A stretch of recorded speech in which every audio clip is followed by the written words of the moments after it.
Hello everyone, आज है 23 मई और आज इस वीडियो में हम बात करने जा रहे हैं डिक्सन टेक्नोलॉजीज़ के बारे में। देखिए, कंपनी फंडामेंटली काफ़ी दमदार है और डेफिनेटली लॉन्ग टर्म का फ्यूचर भी इसका बेहतर नज़र आ रहा है। लेकिन देखो, क्वार्टरली रिजल्ट्स ना बहुत कुछ बयान करते हैं। हाल फिलहाल में आज ही के दिन में इसके क्वार्टरली रिजल्ट्स आ चुके हैं। वीडियो में उसके बारे में हम बातचीत भी करेंगे, साथ में ये भी डिस्कस करेंगे कि 3,260 रुपये का शेयर खरीदारी के लिए अट्रैक्टिव है भी कि नहीं, और अगर खरीदारी करनी है तो कहाँ का लेवल सही रहेगा बाइंग के लिए।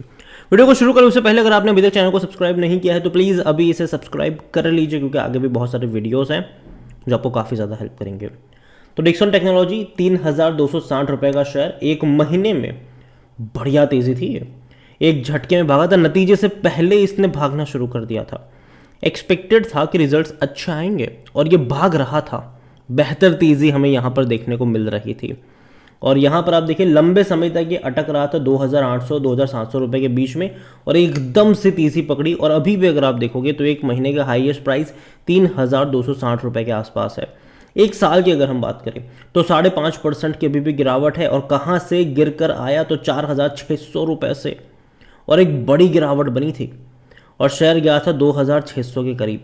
वापस तेज़ी बनी, वापस गिरावट आई, वापस तेज़ी बनी, वापस गिरावट आई, अब वापस रफ्तार दिखाने की कोशिश कर। देखो, लंबे समय तक ये कंसोलिडेट किया। लंबे समय मतलब पूरा फरवरी से लेकर कह सकते हो कि मई तक ये कंसोलिडेट किया 2,600 से 3,000 रुपये के बीच में। बैलेंस बनाने की कोशिश करा था और अभी एकदम से फट रहा है ये। जहाँ तक 5 साल की अगर हम बात करें तब तो और भी बड़ी रफ्तार है, 377% का ग्रोथ है। और देखो, अगर इससे पहले देखा जाए 2018-19 में देखा जाए तो ये 450-500 रुपये का शेयर था। बड़ी रफ्तार इसने दिखाई थी और 5,600 रुपये तक चला गया। बाद में बड़ा करेक्शन भी आया, वापस तेज़ी पकड़ ली, वापस बड़ा करेक्शन आया, अभी अटेम्प्ट कर रहा है तेज़ी दिखाने का। और जहाँ तक रिजल्ट्स की बात करी जाए तो कंपनी का जो प्रॉफिट हुआ है वो 80 करोड़ का हुआ है और ज़्यादा प्रॉफिट है ये। अगर हम कंपनी के प्रॉफिट पर नज़र करेंगे तो सबसे पहले देखा जाए तो रेवेन्यू में बहुत बड़ी तेज़ी आई है।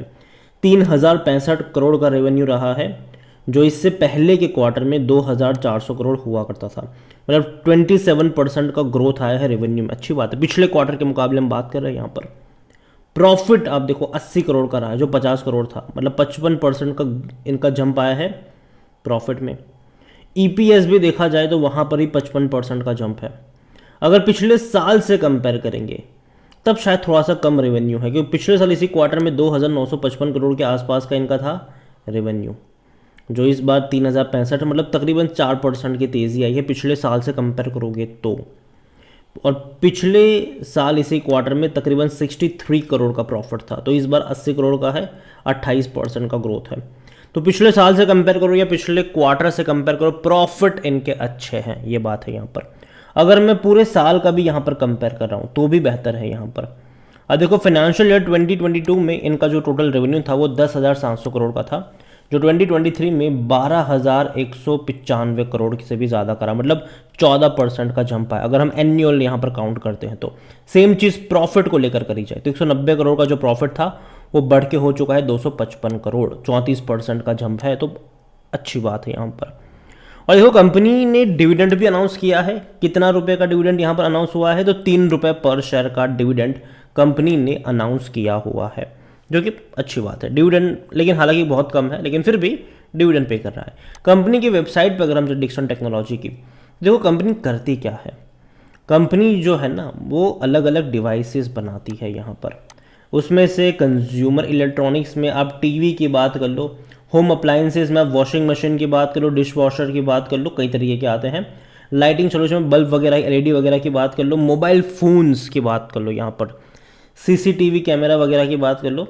इसके अलावा लॉजिस्टिक वगैरह की बात करो, एलईडी टीवी से लेकर मोबाइल फ़ोन, सीसीटीवी, मॉडम, जो सब कुछ एंड टू एंड रिपेयर वगैरह जो है वो भी है यहाँ पर। मेडिकल इलेक्ट्रॉनिक्स जो हम इस्तेमाल, सेटअप बॉक्स टीवी वगैरह के लिए, तो ये कंपनी बनाती है। और देखो, एक चीज़ हमें माननी पड़ेगी कि अगर लोग ज़्यादा पैसा स्पेंड करेंगे ना तो समझ लो कि ये इस कंपनी का फ़ायदा है। लेकिन अगर लोग पैसा स्पेंड नहीं करेंगे तो इसका भी फ़ायदा नहीं है यहाँ पर, ठीक है। और कंपनी बहुत सारी बड़ी बड़ी जो बड़ी बड़ी विदेशी कंपनी, इवन शाओमी की बात कर लो, सैमसंग की बात कर लो, इन सब की डिवाइसेस वगैरह बनाने का काम यही कंपनी करती है यहाँ पर।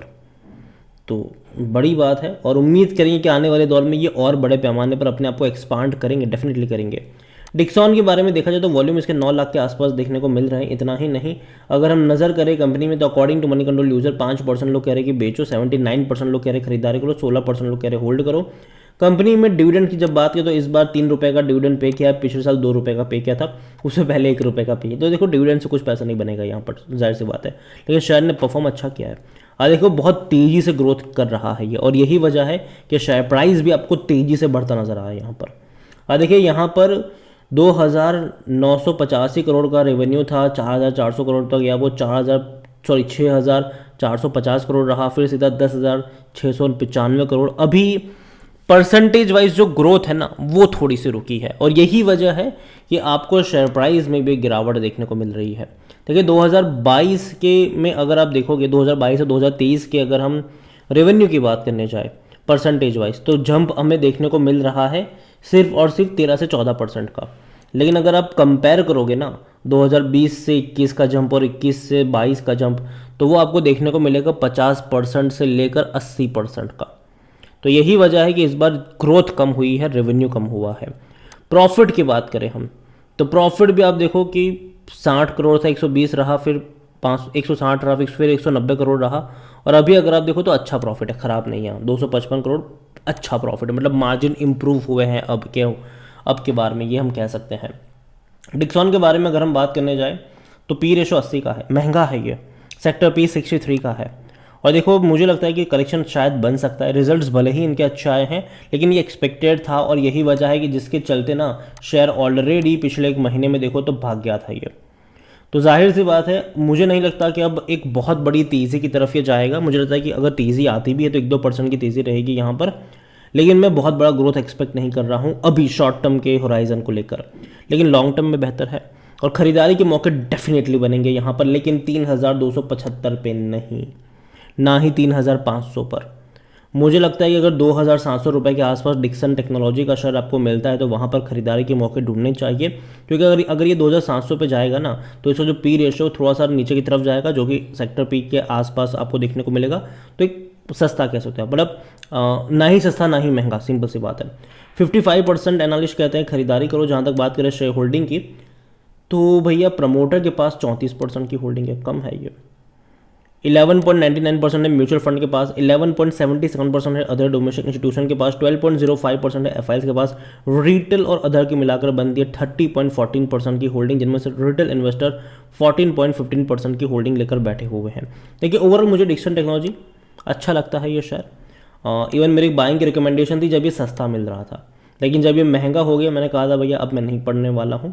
और मुझे लगता है कि दोबारा खरीदारी के मौके मैं पहले ही बोल चुका हूँ कि 2,700 के लेवल में अगर आता है तो मौके बनेंगे, और कई बार गया था वो। अभी भी मेरा वही स्टेटमेंट है कि 2,700 रुपये के आसपास अगर मिलता है वहाँ पर आपको मौके ढूंढने चाहिए।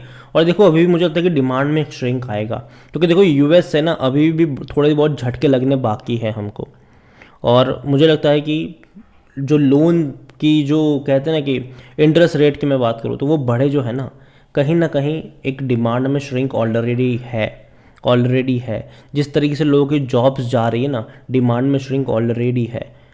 जो मिडिल क्लास जो खरीदता है ना वहाँ पर अश्रिंक है, लेकिन जो अपर मिडिल क्लास जो है ना वो जो खरीदता है वहाँ पर श्रिंक नहीं है। वहाँ धड़ाधड़ गाड़ियाँ बिक रही है, जो महंगी गाड़ियाँ देखो जो, या फिर जो महंगी चीज़ है वो धड़ाधड़ बिक रही है, लेकिन जो सस्ते वर्क मतलब जो नॉर्मल वर्क खरीदने वाली जो चीज़ है ना वो उतनी बड़े पैमाने पर नहीं बिक, वहाँ पर ग्रोथ नहीं देखने को मिल रहा है। और यही वजह कि डिक्सॉन में भी असर पड़ रहा है। मेरे हिसाब से 2,500 से 2,700 के बीच में मिले खरीदारी के मौके बनेंगे। अभी मैं वेट एंड वॉच, सिंपल सी बात है। बाकी मर्जी आपकी है। वीडियो को यहीं पे एंड करूँगा। पसंद आए तो लाइक करें, शेयर करें। चैनल अगर पहले बाहर हैं तो प्लीज़ सब्सक्राइब करें, और डिक्सन टेक्नोलॉजीज़ के बारे में आप क्या सोचते हैं वो भी आप मुझे कमेंट में लिख के बता सकते हैं। Thank you.